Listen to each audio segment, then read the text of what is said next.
વંદન છે. આપ સૌને આનંદીના સત વંદન છે.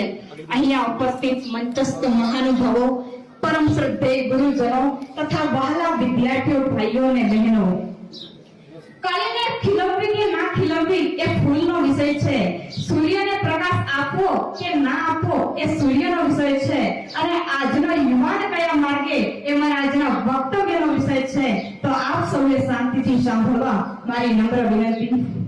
રાષ્ટ્રીય શાયર ઝવેરચંદ મેઘાણીજીના શબ્દોમાં કહીએ કે ઘટના ઘોડા થનગને યાતરો વિંચે પાન અડચીઠી ભૂમ પર યુવાન માંડે આગ. યુવાન કેવો હોવો જોઈએ?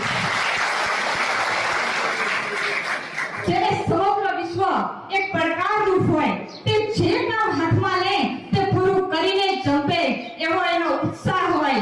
ઉગતા સૂર્ય જેવું લાલાશ ભર્યું તેજ એના મુખ પર ઝળહળતું હોય. પણ શું આજના યુગમાં આપણને આવા યુવાનો જોવા મળે છે ખરા? અને જો જોવા નથી મળતા તો આપણે એના કારણ અંગે વિચાર કર્યો છે ખરો? શું આજના યુવાનને કોઈની નજર લાગી ગઈ છે કે પછી આજના મોંઘવારી, ભ્રષ્ટાચાર અને વ્યસનના યુગમાં તેની તાકાત ખતમ થઈ ગઈ છે? અરે ક્યાં ગયો આઝાદીનો એ યુગ જ્યાં માથે કફન બાંધીને યુવાનો નીકળી પડતા હતા?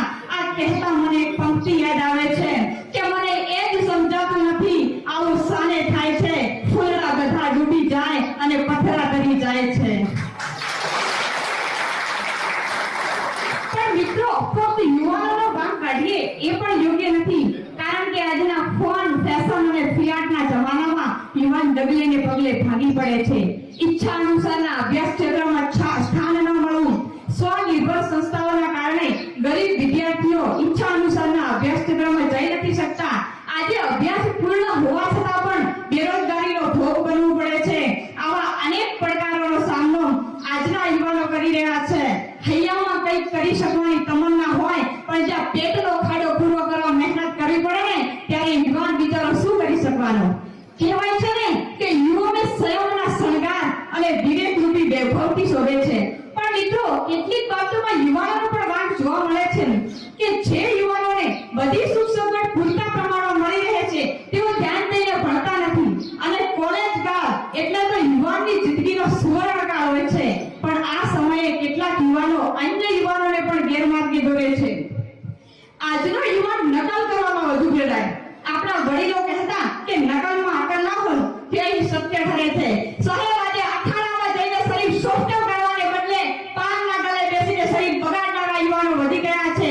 જન્મદિવસની ઉજવણી કરતા મિત્રો સાથે પશ્ચિમી સંસ્કૃતિનું અનુકરણ કરીને કેક કાપી, દારૂ, સિગારેટ વગેરે જેવી વસ્તુઓનો ઉપયોગ કરીને મોજ મસ્તી કરતો યુવાન પોતાની જિંદગીને જોખમમાં મૂકતો હોય છે.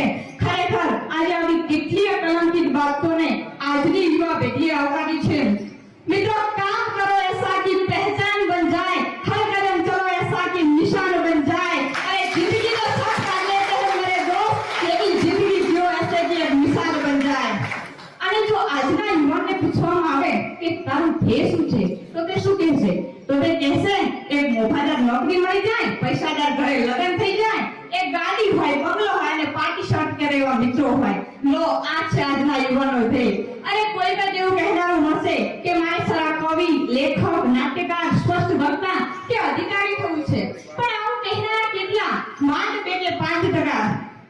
મિત્રો, સાંભળનારા લાખો મળે છે, સંભળાવનારા તો હજારો મળે છે, સમજનારા સેંકડો મળે છે, પરંતુ તેને અમલમાં મૂકનારા વીર કોક જ મળે છે. આમ આજનો યુવાન પોતાની ભારતીય સંસ્કૃતિ અને સંસ્કાર ભૂલીને પશ્ચિમી સંસ્કૃતિ તરફ આકર્ષાઈ રહ્યો છે.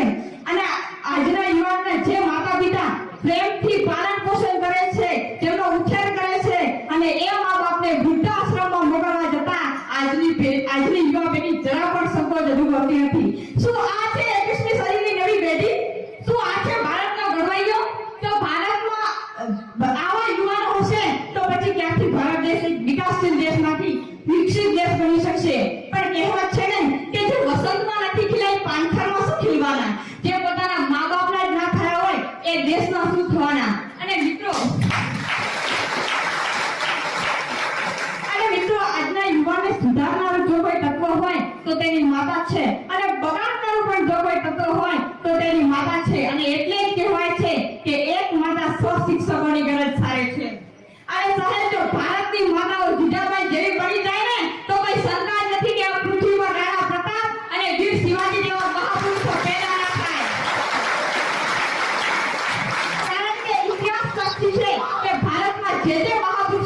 છે તેઓ